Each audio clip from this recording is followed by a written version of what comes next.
Hello and welcome back to another video. In this problem, we're looking to find the solution to the system of equations given here, and then find the product of x and y if the solution is written in xy form.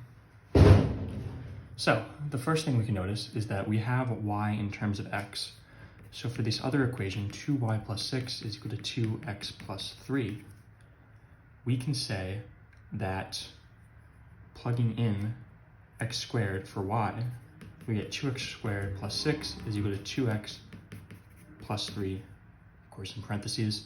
Our next step is going to be to distribute that 2, so we get 2 times x is 2x, plus 2 times 3 is 6.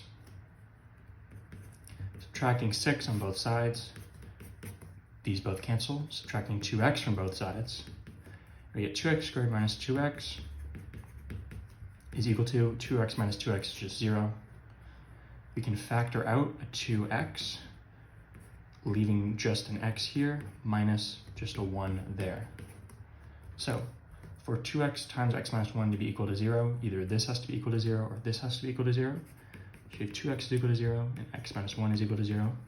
This one we can divide both sides by 2. X is equal to 0 over 2 is 0.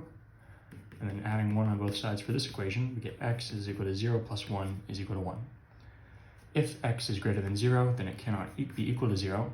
So therefore, our solution is x is equal to 1.